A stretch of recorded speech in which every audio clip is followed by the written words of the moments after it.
Hey y'all, welcome to my channel where we learn the tips and tricks to gardening and so much more. So I had an idea about doing some experiments. So when I first started my own personal garden, you run into all sorts of things that you get advice from people. You can do your own research. Gosh, I get things on even my email, or I'll get things through my news feed that tells me, oh, try this in your garden, try this in your garden. And a couple of them I've tried. But what I thought would be really neat, especially for like first time beginning gardeners, is to go ahead and experiment with some of these opinions and advice and just see what really works. So I got a couple in mind. I'm going to bring you along and do the experiments, and we'll just see what really works and what doesn't. I'm going to try to have as much consistency with the variables as possible, and obviously there will be one variable that will not be the same, but the rest of them will be, I will try to control them as much to exact as possible to make it as close to a true experiment as possible. But let's try it out and let's see how it does. So come with me.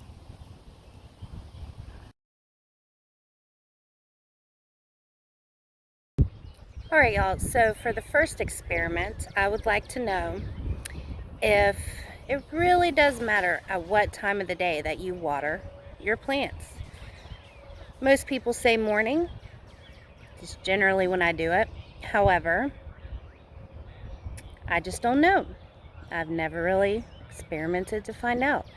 And as for my mom's garden, she waters all day long when it's watering day, and sometimes doesn't finish up till around 6 or 7 at night. So I'm anxious to see if it really does matter at what time. I've heard all the reasons why, but I want to experiment and just see if it truly does matter or if it doesn't. So let's find out.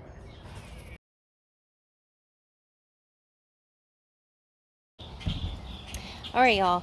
So we are going to start potting the plants. And these containers are all the same size. They came from all the same area. They're just different colors. So I'm going to put the exact same amount of my soil. I did myself. I didn't buy it. And my compost. I did myself. Did not buy it.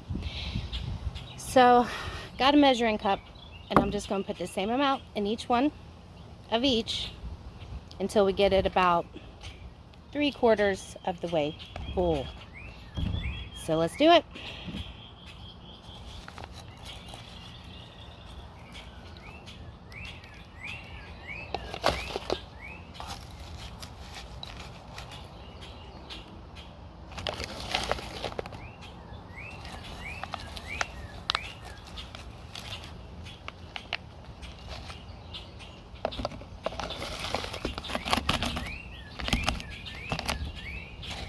So what I'm going to do is I'm going to plan to just do about 2/3 of the way with my soil, and then the rest, no, not really 2/3, maybe half. Half with my soil, half with the compost, and then top it off with the compost. And as with the plant, I have decided to go with some more of my cow peas, my purple whole peas, black-eyed peas, whatever you want to call them. I already have some of these in the ground, and they are doing awesome. I've had great germination success, and they're producing amazing. So I figured I would love some more. I wanted to plant some anyways, and I know that it'll probably germinate pretty well. So we're gonna give it a try and we'll see how it does. I am gonna put about 2 in each container just to make sure that germination is good. And if for some reason 2 start popping up, then I'll just remove 2 and put them in a different pot. So therefore each pot will just have 1 plant, and that'll be all. sure it's about halfway full. Okay. All right, let me show you just so you can see. Eyeballing it.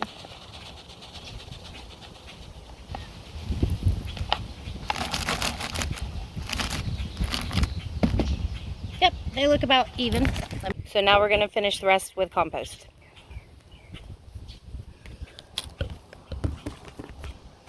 All right.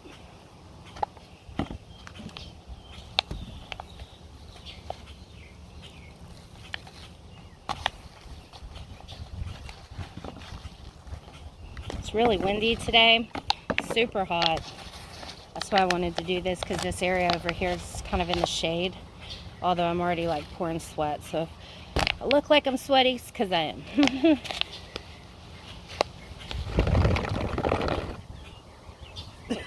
See what I'm saying? The wind is crazy. I'll put that in my basket.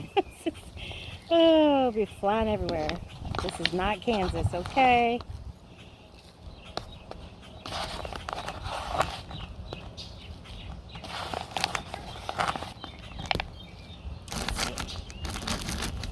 It's a little bit more. Now this compost I collected all at the same time. The soil is all from my soil collection, so it's all the same. Once again, about 3/4 of the way full. I'm not going to pre-moisten it, because once again this is an experiment, so we are going to water these at different times and see what works best. You know, you hear all the time, morning, morning, morning. My mother's land, unfortunately, she can't just do it in the morning. It's too much. So she's kind of watering on her watering days all day long. Sometimes she's not finished until like 6 or 7 at night, because it just takes that long to water. You know, she doesn't have the fancy like farming equipment to be able to water all at one time, so it is what it is. All right, so we got them planted. I'm gonna get some marking devices, and we're gonna put one at 8 in the morning, one at 2 p.m. and one at 7 p.m. That works around my work schedule, and those are times that I know for a fact that I'll be home in order to water them. So let's see how it goes. All right, y'all, I have everything marked. We got the 8 a.m., we got the 2 p.m., and we got the 7 p.m. I also went ahead and decided I'm going to water with this specific container all the way, if you can tell, almost completely to the top. I measured it out with the same one, and it measured 7 cups. Now I know not every plant's going to need 7 cups every day, but we got holes in the bottom, so the water, extra water will drain out, and as long as I keep it consistent, I know for a fact when I fill this up to the top, it's going to be 7 cups, that they get the same amount of water, just different times of the day. So we got the same containers, the same amount of soil, the same amount of compost. The only thing that's different is the times of day that we're watering. I'm going to put them in the same area for the same amount of sunlight. So once again, the only thing that's different is morning, afternoon, evening. And let's see, which one do you think will do better? I'd like to know. Let me know. All right, y'all, so I've set my plants over here and above the ground, same area. They get the same amount of sun throughout the day. So variables are consistent. The only thing I was really debating was rainfall. We're actually supposed to be getting rain soon, hopefully cool this weather down, which would be great. And I debated if I should let them get rain, since we're trying to keep it the same. But then I thought, well, if they do get rain at the same time, it would be the same as if they were in your garden. So, and you can't predict when rain's going to hit. You can't predict if it's going to be at nighttime, in the morning, 2 p.m., 7 p.m. You can't predict that. So it's going to be the same regardless. The only difference will be when I manually water them. So I've decided to keep them out there here, even if it does rain. They're all going to get that at the same time. But once again, you can't change that in your garden, but you can have control over what time of the day that you water. So I don't think that's going to affect it, the outcome. So we'll see. But there we go. They're ready to go. Now, one last thing I wasn't quite so sure about, and maybe you can give me your opinion on it, is like, what if at 8 a.m. it's raining? Or 2 p.m. it's raining? Or 7 p.m. it's raining? Should I still add my water to it? And that one I'm not too sure about. So, give me your thoughts on the matter. Let me know what you think. Because I haven't quite made up my mind about how I'm going to do that. I don't know if I want to be out here in the pouring rain watering a plant. Not sure if that's kosher. We'll see. So let me know what you think.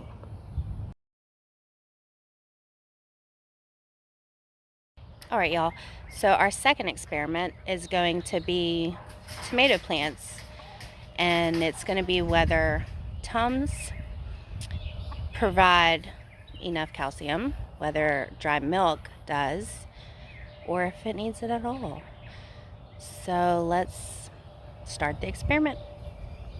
All right, y'all, this is a tomato plant, a beefsteak one that we bought actually from Lowe's at the beginning of the season. My husband wanted tomatoes extremely quickly, and mine were not even started from seed at the moment because we were still having some cooler nights, and I didn't actually have the room for them. So we went ahead and got this one so we could get tomatoes a little bit quicker.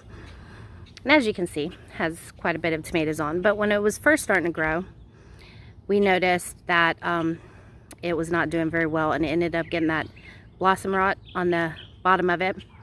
And so, you know, naturally we looked up some ways, and one of the ways that they said was the dry milk, and then one was tums. Now we've done both with this one, and it has helped quite a bit. Like you can see that we already got one turned red, and we got plenty on there, so it's worked very well. But I just don't know which one actually works the best. So I'm gonna do an experiment and find out.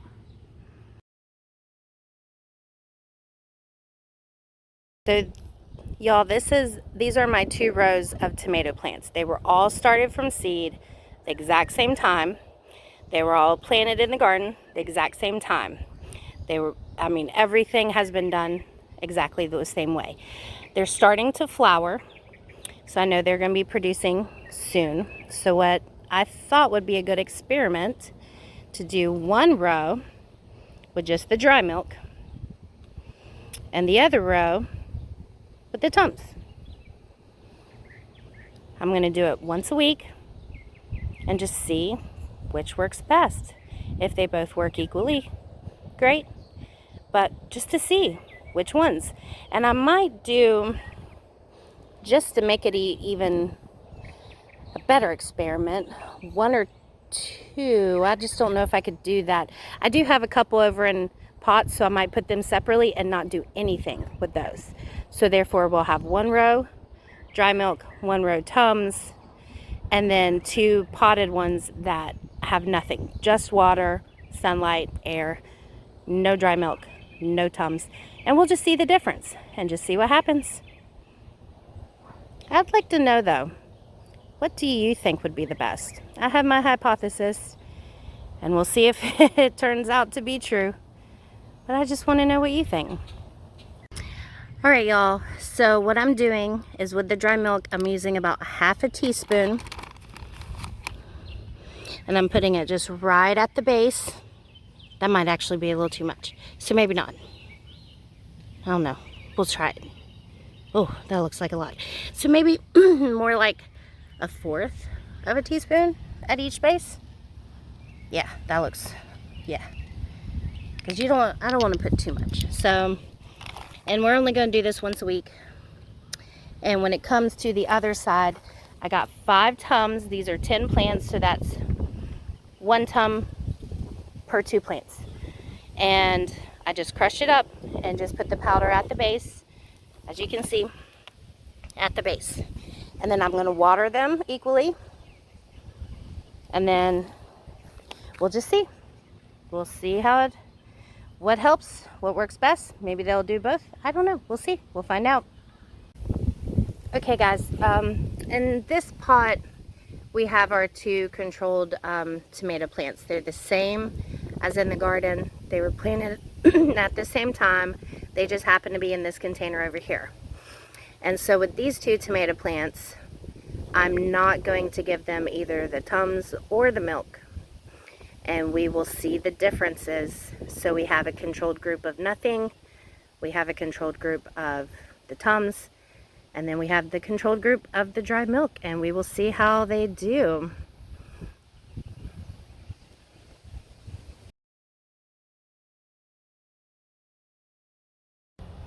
Alright, y'all, so the last experiment that I really want to try is, I've heard that in your yard, if you put sugar, it can help grass.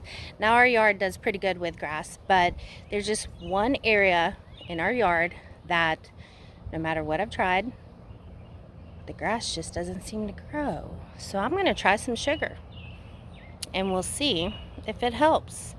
So let me show you what I'm working with. So this is the dead spot in my yard. It's kind of close to the fire pit, but it's not super close. So the area around my fire pit, obviously grass is not going to grow because we burn things in the fire pit. Obviously natural things, not trash, but we do burn things from time to time. But this area should be fine. Everything around it, although it is some parts brown, does have grass. This is the only area that seems to not have grass. And the only reason the other parts are brown is because it's been so hot that's why it's brown. But it still has grass. This part does not. And this is about a, say, 3.5 by 3 foot area, maybe circumference. So I got about a cup of sugar that I'm going to sprinkle over the area. And I'm going to do this once a week and just see if that helps. So let's give it a try.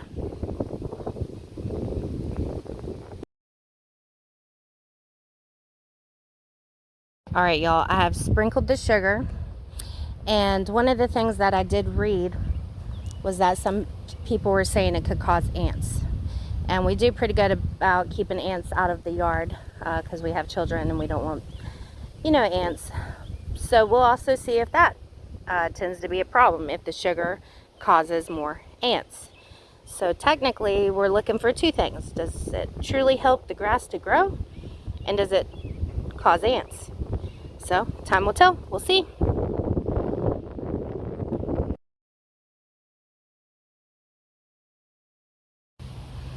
Alright, y'all, that is it for today. Once everything I've figured out all the experiments and time moves on, I'll probably individually do each one of them separately from the beginning all the way to the end to show throughout. But for right now, I'm going to go ahead and post these because I'd like your advice, your opinion on what you think will be the end results of these experiments. And I'll take you through weekly, and then I'll show you the final result of each experiment. So it's probably going to take, I'd say, at least a month to figure this out. So every week I'll bring you along, show you how each experiment's doing, and then, like I said, at the very end, I'll put each one of them from beginning to end all in one video to wrap it up, make it a little bit easier. Sometimes we want to see from beginning to the end right away, but I figure this will at least give us a good start and can get your opinions on the matter. So on that note, it does look like it's about to rain, which would be great. Cool it off. You have a wonderful day, and God bless.